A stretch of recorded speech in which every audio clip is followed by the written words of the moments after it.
할렐루야. 우리 성도 한 분 한 분 진심으로 환영하고요. 주님의 이름으로 축복합니다.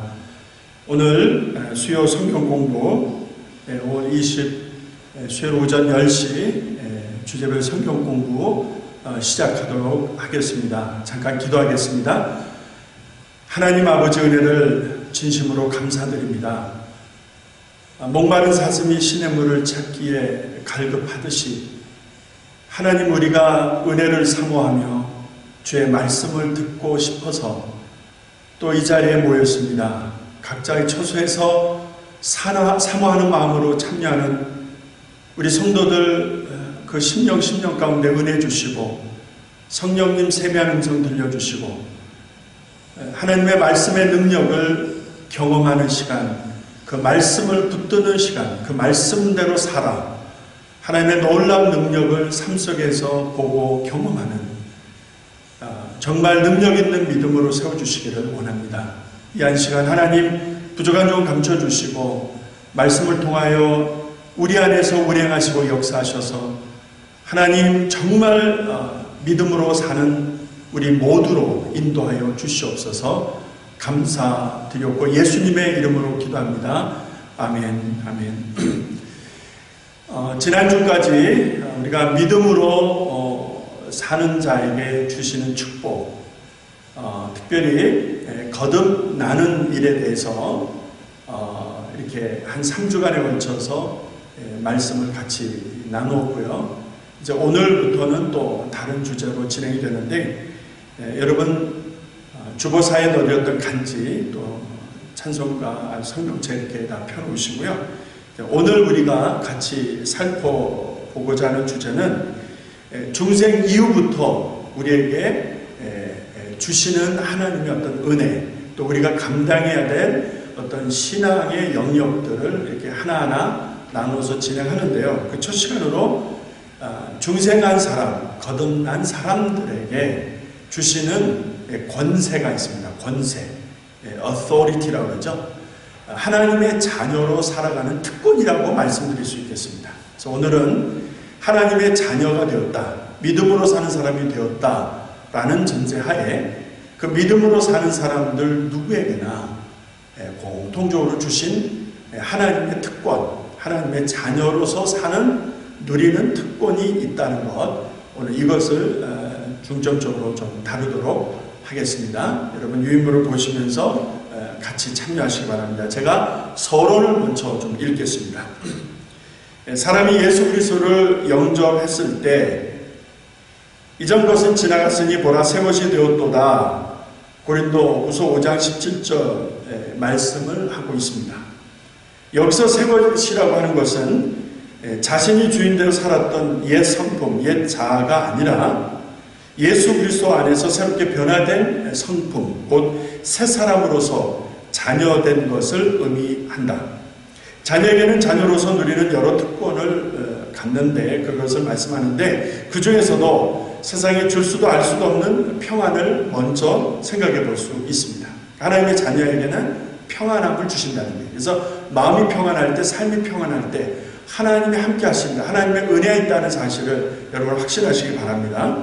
어떤 환경에서나 상황 가운데서도 잃지 않는 평안은 내가 주인 되어 살았을 때에는 알 수 없었던 것으로 삶이 변하여 자녀가 되었을 때만이 가질 수 있는 신령한 은혜이며 자녀된 권세이다 라는 것입니다.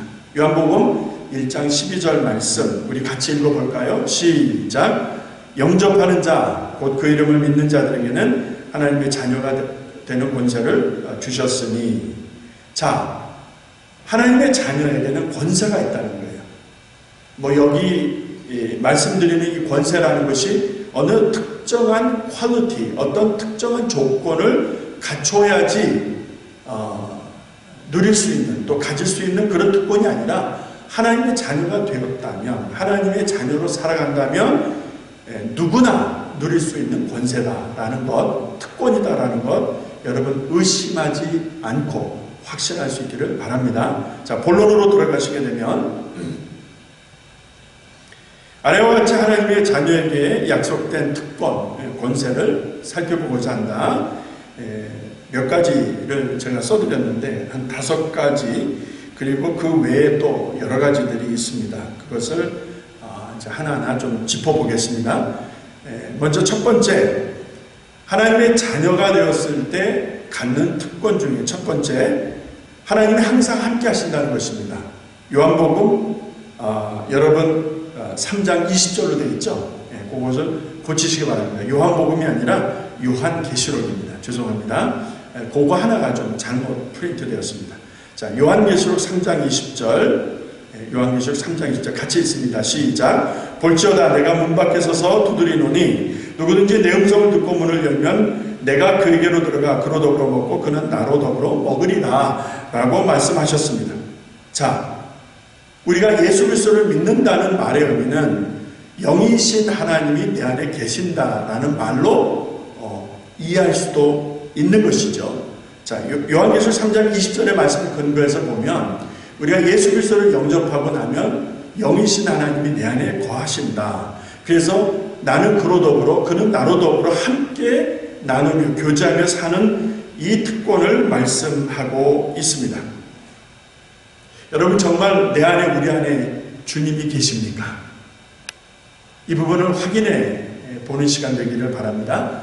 자, 이것이 확실할 때에 한 단계 더 나아가서 고린도전서 6장 19절의 말씀을 따라 성령이 거하시는 전, 다시 말해서 영이신 하나님이 계시는 처소로서 우리를 생각해 볼 수 있다는 것이죠. 고린도전서 6장 19절 말씀, 우리 같이 한번 읽어보겠습니다. 너희 몸은 너희가 하나님께로부터 받은 바 너희 가운데 계신 성령의 전인 줄을 알지 못하느냐? 너희는 너희 것이 아니니라 라고 말씀하고 있습니다. 자, 내 안에 항상 계시는 영이신 하나님, 그분이 항상 계시는 고로 이 요한계시록 3장 20절을 통해서 사도 바울은 고린도전서 6장에서 그 표현을 이렇게 하고 있습니다. 너희 가운데 거하시는 성령의 전, 이렇게 말하는 거죠. 내 안에 계셔서 나는 그로 더불어 그는 나로 더불어 교제하는 이 말씀을 사도 바울은 하나님이 거하시는, 하나님 계시는 거룩한 전, 성전으로 말씀하고 있습니다. 자, 우리가 마태복음, 마가복음, 누가복음, 요한복음, 복음서에서 확인하지만 여러분, 성전에서 종교 지도자들이 예수님의 엄한 책망을 받습니다. 일반적인 경우에서도 그랬습니다만, 특별히 장사치들이, 돈을 바꾸는 환전가들이, 그들이 벌린 시장터와 같은 성전의 모습을 보시면서 예수님이 대노하셨던 것 기억하시죠? 그때 예수님이 하시는 말씀이 강도의 소굴이라는 말씀을 쓰십니다. 강도의 구렬, 강도들이 거하는 처소라는 그런 표현을 쓰시죠. 자, 그래서 그런 역사적 사건을 우리가 이렇게 연결해서 본다면 사도 바울이 고린도전서 6장 19절에서 성령이 거하시는, 영이신 하나님 거하시는 전, 성전이라고 하는 우리, 그러니까 얼마나 거룩한 존재입니까? 하나님을 믿는 사람들이 얼마나 거룩하게 구별되었는가라는 것을 알 수 있죠. 자, 그런데 중요한 것은 내가 거룩해서 거룩한 게 아니라, 내가 의롭게 살아서 거룩한 게 아니라, 내가 잘해서 거룩한 것이 아니라 영이신 하나님이 내 안에 계시기 때문에 내가 거룩하다는 거예요. 그래서 이곳이 성전이고 성령이 계시는, 내 안에 계시는 성령 때문에 내가 또 성전이고, 구약에서 성막을 짓게 하시고 성막에서 이스라엘 백성들을 만나주셨던 하나님, 가나안에 들어와서, 가나안을 정복하고 들어와서 이제 성전을 짓게 하신 하나님, 그래서 성전에서 만나주시는 하나님, 이제는 그것도 만족하지 아니하시고 영으로 내 안에까지 들어오셔서 나를 성전이라 하시는 하나님, 이 얼마나 기막힌 하나님의 역사입니까? 그러므로 성전은 하나님이 계실 때 성전입니다. 말을 바꿔서 얘기하자면 하나님이 계시지 않으면 뭐예요? 강도의 소굴입니다. 건물도 강도의 소굴이 될 수 있는 게, 분명 교회 간판이 있고 십자가를 걸고 종교적 어떤 예전에 관련된 물품들이 이렇게 다 있다 할지라도 피아노도 있고 올겐도 있고 다 있다 할지라도, 강대상도 있고 다 있다 할지라도 여러분 하나님의 영이 계시지 않으면 여러분 여기는 성전이 아닙니다. 하나님의 영이 내 안에 거하시지 않으면 내가 뭐예요? 육신에 거하는 자죠. 성전이 아니죠. 그래서 성전의 중요한 기준은 영이신 하나님이 계시느냐 안 계시느냐의 문제입니다. 그래서 자녀된 권세 첫 번째 하나님이 거하신다 항상. 그리고 그것을 성전의 의미로 이해할 수 있다는 것. 그래서 성전된 나는 얼마나 하나님의 특권을 누리고 있는가. 이 성전에 대해서 제가 조금 더 설명을 드리고 다음으로 넘어가도록, 두 번째로 넘어가도록 하겠습니다. 조금 자세한 설명을 드리니까 여러분 집중해서 들어보시기 바랍니다. 자, 사도 바울이 고린도전서 6장 19절에서 성령의 전이라고 했잖아요.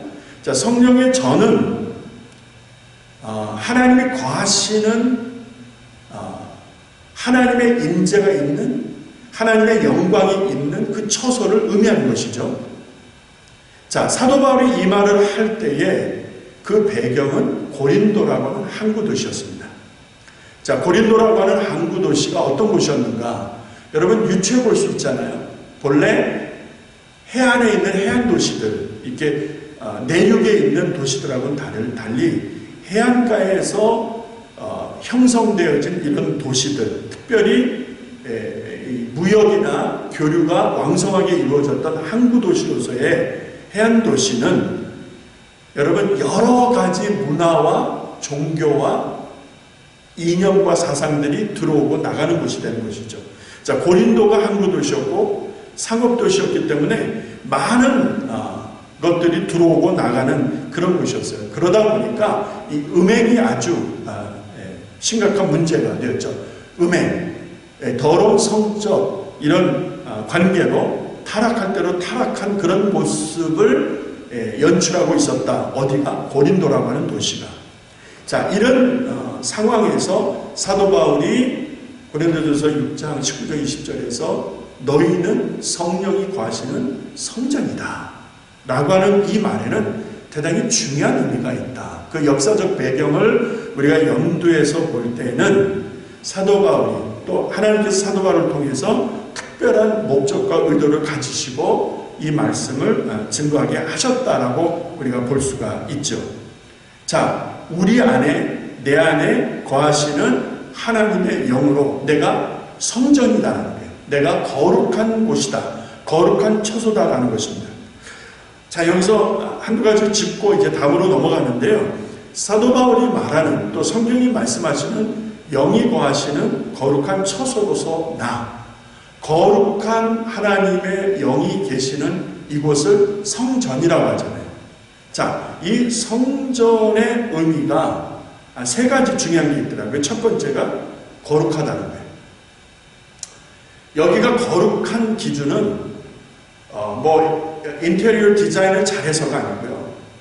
아주 값비싼 어떤 선물들을 갖다 놔서가 아니고요. 여기가 거룩할 수 있는 곳은, 이곳이 거룩한 터전이 될 수 있는 것은 하나님이 거룩하시기 때문에. 자, 이 첫 번째 얘기입니다. 이것을 우리는 잊지 말아야 됩니다. 자, 하나님이 거룩해서 이곳을 성전이라는데 이곳에 모여드는 사람들이 더러우면 되겠습니까? 안 되겠습니까?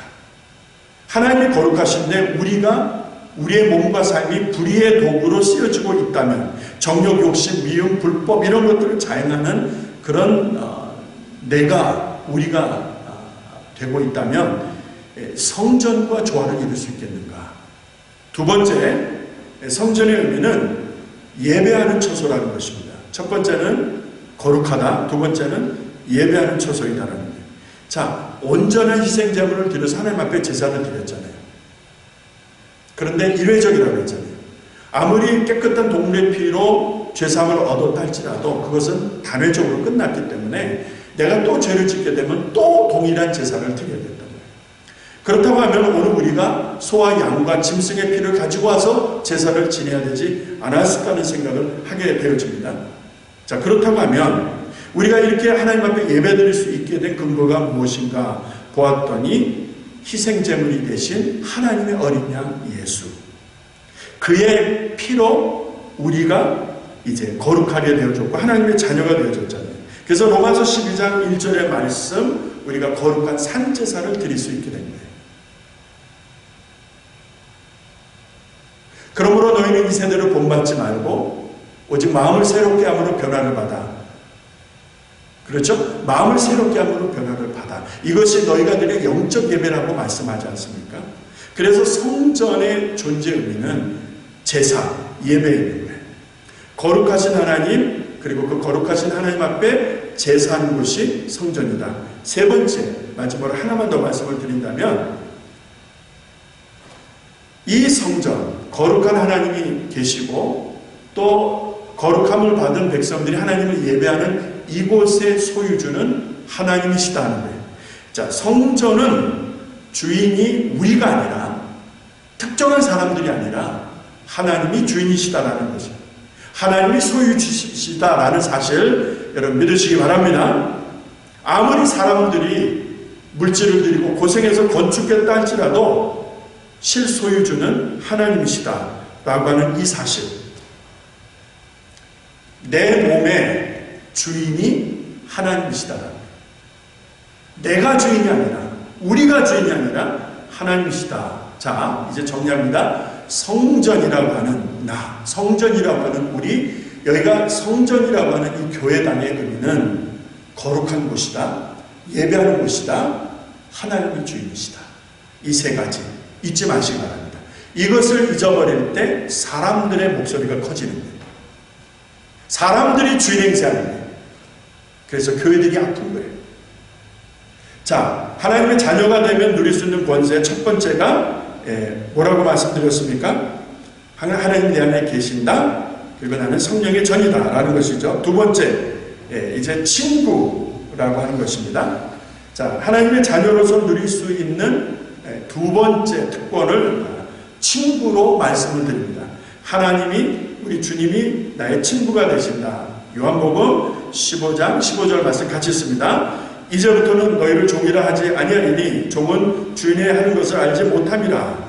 너희를 친구라 했으니 내가 내 아버지께로 들은 것을 다 너희로 알게 하였음이니라 라고 말씀하고 있습니다. 너희를 친구라 했다라는 이 말씀입니다. 친구. 여러분, 진짜 친한 친구, 오래된 친구는요, 허물이 없습니다. 옷을 다 벗어도 불편하지 않고요, 내가 누구를 흉보고 욕을 해도 그 말이 새어나갈까 염려하지 않아도 되고요. 친구는 그런 것이에요. 나를 다 드러내도 부끄럽지 않고 나의 허물이 보여져도 걱정하지 않아도 되고요. 친구는 그런 것이에요. 여러분, 탈무드에 보니까 친구를 세 종류로 구분해서 말씀합니다. 그 첫 번째, 음식과 같아서 매일 필요한 친구가 있고, 두 번째, 약과 같아서 가끔 필요한 친구가 있고요. 세 번째, 질병과 같아서 항상 피하는 친구가 있다라고 탈무드에서 교훈합니다. 자, 어려울 때일수록 그냥 친구인지, 어려울 때일수록 진짜 친구인지를 우리가 볼 수 있다는 것이죠. 평상시 때는 몰라요. 좋을 때는 몰라요. 그냥 평범할 때는 몰라요. 그런데 어려움이 있고 어려움이 반복되다 보면 그냥 친구인지 진짜 친구인지를 알 수 있다는 거예요. 여러분, 진짜 친구 있습니까? 당신에게는 진짜 친구, 다 벗고 있어도 부끄럽지 않는, 어떤 말을 해도 부끄럽지 않는, 창피하지 않은 그런 친구를 갖고 계십니까? 자녀가 되면 누릴 수 있는 그 특권 중에 두 번째, 주님이 나의 친구라는 말씀을 드리는 중에 있습니다. 제가 예전에도 인용한 바 있습니다만, 함석헌 씨가 그대 그런 사람을 가졌는가라는 글을 좀 몇 부분 발췌해서 읽어드리도록 하겠습니다. 그대 그런 사람을 가졌는가? 말리길 나서는 길 처자 내맡기며 맘 놓고 갈 만한 사람, 그 사람을 그대는 가졌는가? 온 세상이 다 나를 버려 마음이 외로울 때에도 저 마음이야 하고 믿어지는 그 사람을 그대는 가졌는가? 탔던 배 꺼지는 시간 구명대 서로 사용하며 너만은 제발 살아다오 할 그 사람을 그대는 가졌는가?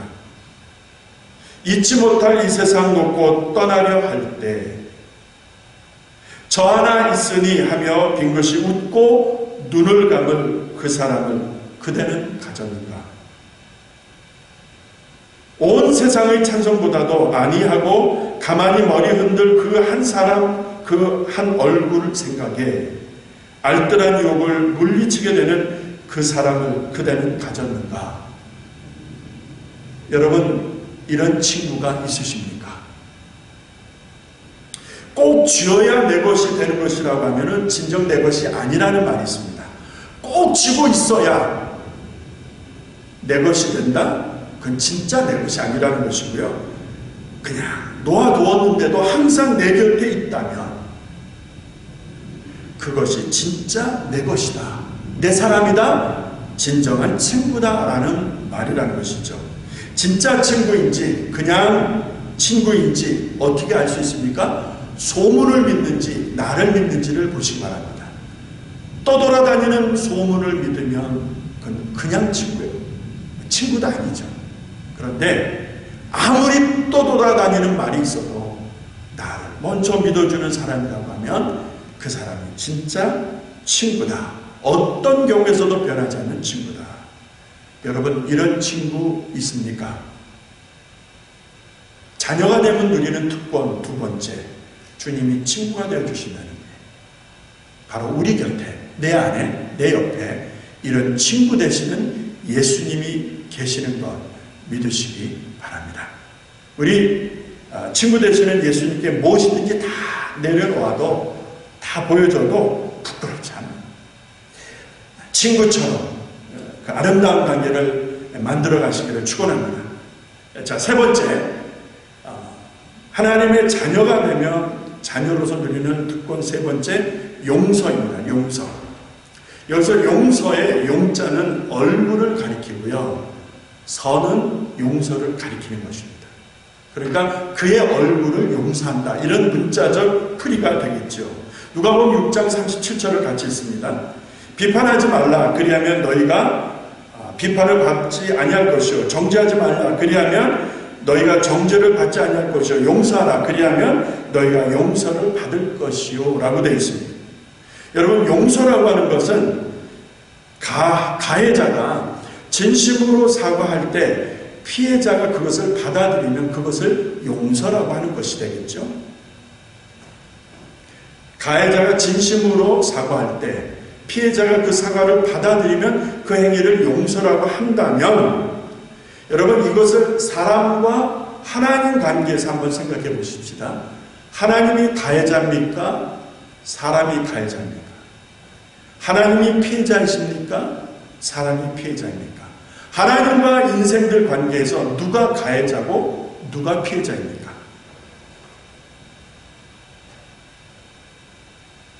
어떻습니까? 여러분 생각 어떠세요? 하나님이 가해자이십니까? 여러분, 정말 하나님 그렇게 사람들을 핍박하고 괴롭히고 하시는 그런 가해자이신 하나님 맞습니까? 하나님은 피해자이십니다. 죄를 범한 불순종한 인간이 가해자이지요. 그러므로 가해자인 죄를 범한 불순종한 인간이 진정으로 사과할 때 그것을 뭐라고 말씀했습니까? 지난주에 회개죠.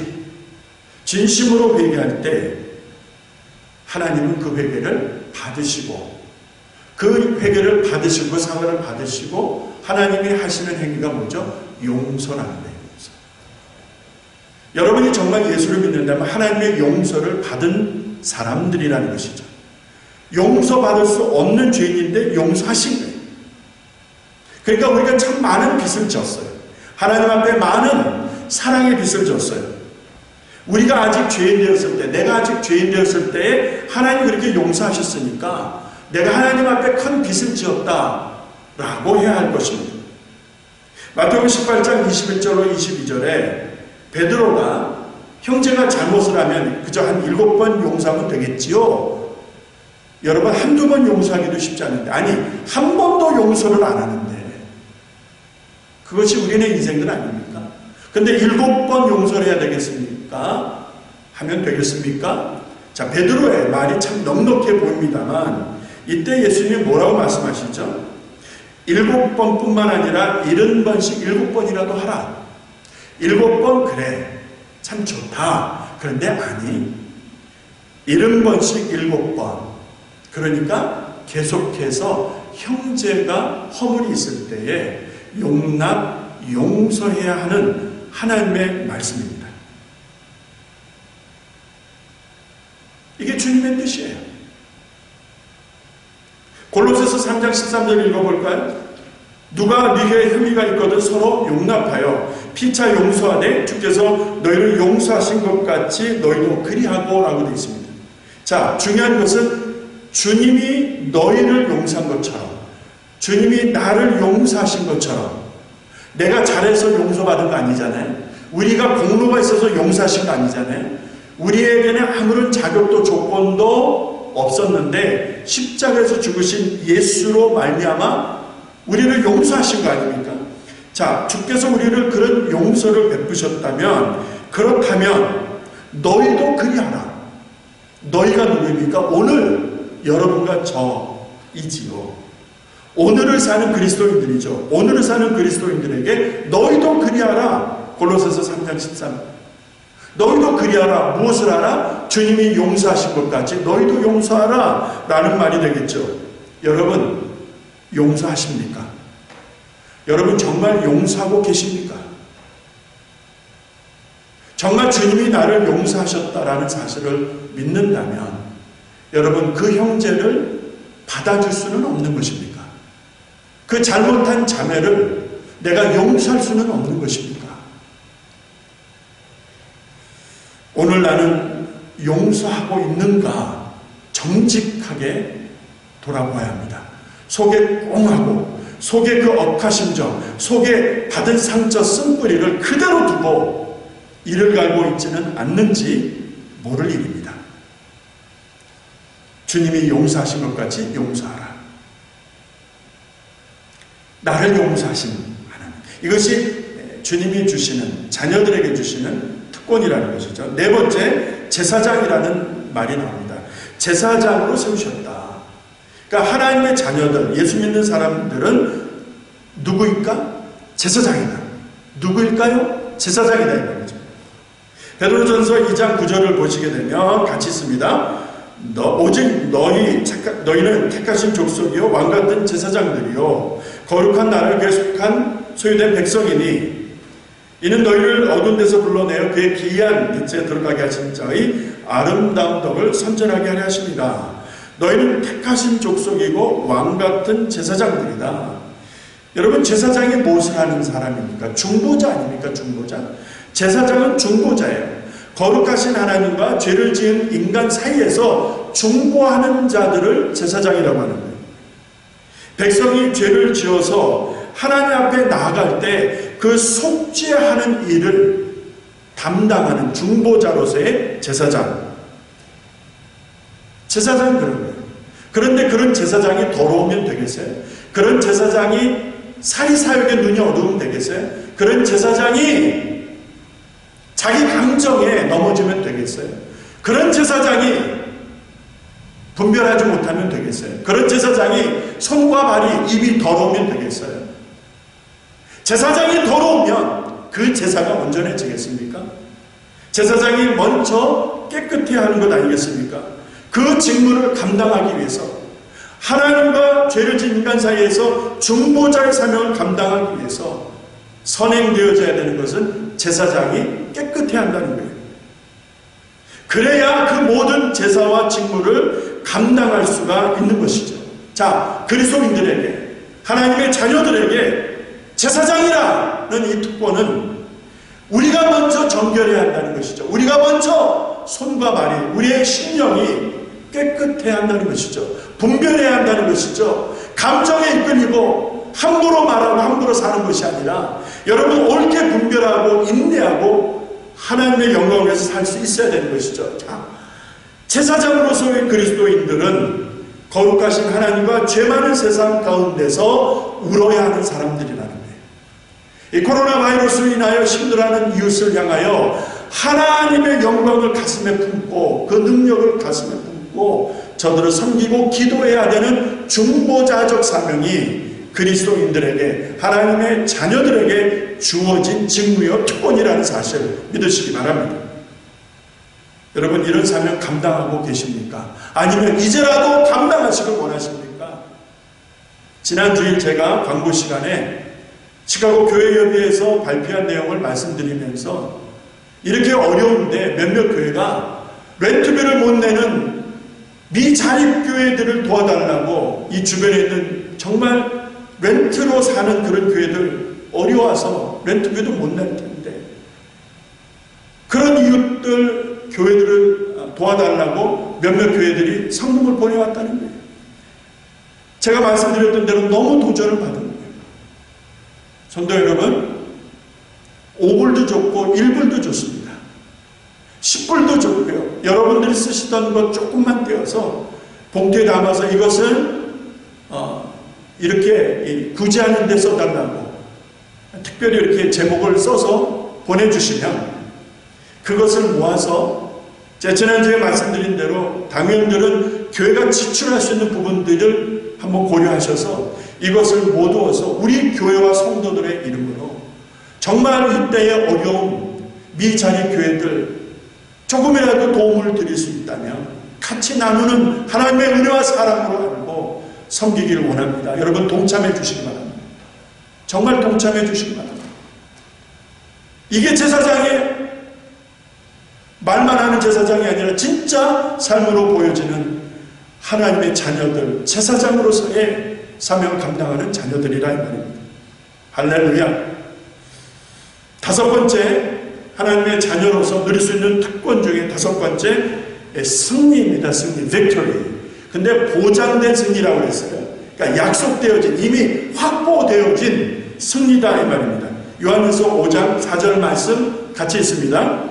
대저 하나님께로서 난 자마다 세상을 이기느니라. 세상을 이김은 이것이니 우리의 믿음이니라 라고 되어 있어요. 너희가 세상에서 환난을 당하나 담대하라, 내가 세상을 이겼노라. 우리 주님 말씀하셨잖아요. 그죠? 뭐라고요? 담대하라. 힘을 내라. 왜? 내가 이겼어. 너희가 비록 세상에서 어려움을 당하고 환난을 당할지라도 걱정하지 마. 내가 승리자야. 내가 이겼어. 내 안에 있으면 돼. 걱정하지 마. 당하는 환난, 당하는 시험, 당하는 어려움 걱정하지 마. 내가 있잖아. 라는 말씀 아니겠어요? 하나님이 이미 승리하셨기 때문에, 우리 주님이 승리하셨기 때문에 우리에게 승리가 보장되어져 있다는 거예요. 상대방을 꺾고 이기는 것이 승리가 아니라 이미 승리하신 주님의 뜻을 드러내는, 그 주님의 영광을 드러내는 것이 진정한 승리다. 여러분, 요셉 아시잖아요. 요셉이 억울하게 형제들에게 죽임을 당할 뻔했고 노예로 팔려가고 그곳에 가서도 억울하게 주인의 여인을 겁탈하려고 했다는 누명 쓰고 감옥에까지 들어가는 이런 이 부서지고 깨어지는 요셉의 삶을 들여다보면서, 그때 요셉이 17살이었거든요. 그저 애굽에 끌려가서 20살이 넘지 않았어요. 그저 그런 애죠. 아직 애. 제 막내가 27이 되니까, 여러분 아직 20살이 안 된 아이라고 하면은 얼마나 어릴까 하는 생각을 해보는 거예요. 그런데 성경이 뭐라고 말씀하십니까? 그렇게 깨어지고 망가지고 자빠져도 코가 깨지는 것 같은 요셉에게 성경이 뭐라고 말씀하시죠? 창세기 40장에서부터 보세요. 하나님이 함께 하심에 요셉이 형통한 자가 되었더라. 여러분, 형통이 뭐죠? 뭐든지 잘 되고 내가 원하는 거 다 이루고 걱정 근심 없고 이것이 형통이라 생각하시면 여러분 속고 계시는 거예요. 형통은 하나님이 함께 하시느냐 함께 하시지 않느냐의 기준입니다.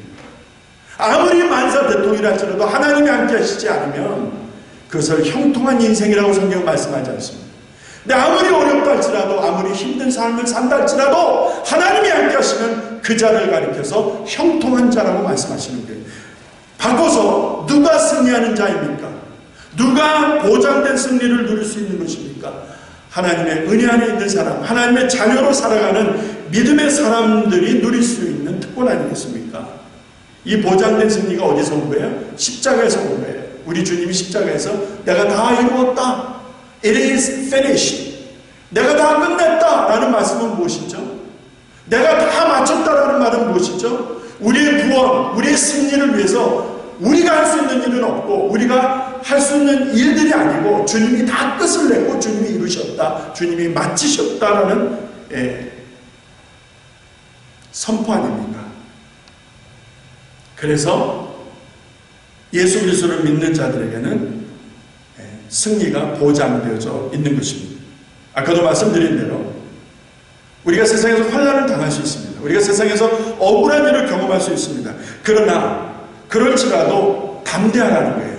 힘을 내라는 거예요. 왜? 주님이 나의 승리요, 주님이 우리의 승리가 되시기 때문에. 할렐루야! 이것이 있으면 되는 거예요.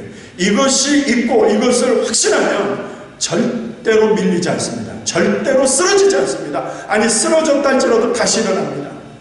4전 5기, 6전 7기, 7전 8기 다시 일어납니다. 할렐루야. 여러분 교재 5째 보장된 승리 밑에 보시게 되면 그 밖에 자녀된 자들이 누릴 수 있는 권세 다 담을 수가 없어서 제가 이렇게 제목만 넣어드렸습니다. 그 6번째로 승의가 나오죠. 그 다음에 7번째로 영생이 나오죠. 그 다음에 8번째로 기업을 상속하는 상속권자라는 의미가 나오죠. 그 다음에 9번째로 양자, 자녀된, 그렇죠? 하나님께서 우리를 자녀되게 하신 그 의미. 그 다음에 10번째 성화. 성화. 칭의는 이례적이지만 성화는 점진적입니다. 칭의, 하나님 우리를 죄 없다 하시고 의롭다 하신 것은 한 번으로 끝나는 거예요. 자, 내가 죄인이었을 때 하나님이 칭의를 해주신 것은 내가 회개하고 돌이켰을 때 하나님이 주시는, 하나님이 하나님의 자녀라고 인권을 주시는 하나님의 이례적인 사건이에요. 자, 그래서 하나님의 칭의를 통해서 하나님의 자녀된 삶을 살아가는 자들에게는 성화를 매일매일 삶을 통해서 이루어가는 거예요. 그래서 칭의는 이례적이지만 성화는 점진적이다. 죽을 때까지 내가 성화의 과정을 이루어가는 것이죠. 성숙하게, 거룩하게. 그 다음에 11번째로 하늘나라 시민권의 소유자라는 의미. 그 다음에 마지막 12번째로 천국 사신, 엠베서더. 여기서 사신은 대사라는 의미가 있겠죠. 하나님의 일을 위임받아서 가서 그 일을 집행하는 엠베서더, 대사, 사신으로서 하나님의 자녀된 특권을 말씀하고 있습니다. 하나님의 자녀들이 누리는 특권이 이렇게 다양하고 이렇게 권세가 있고 이렇게 그 직무와 의미가 크다는 것을 여러분 눈여겨보시기를 바랍니다. 여러분이 바로 그 특권을 누리고 있는 자녀이십니다. 할렐루야. 이제 마지막 결론 부분으로 들어가겠습니다. 같이 눈을 따라서 읽어보시기 바랍니다. 결론 부분입니다. 예수 그리스도를 믿기 이전에는 육체를 따라서 살았지만 예수께서 그리스도이심을 믿을 때, 곧 중생했을 때 약속된 신령한 은혜, 약속된 신령한 약속, 그죠? 약속, 말씀 안에서 사는 것이다.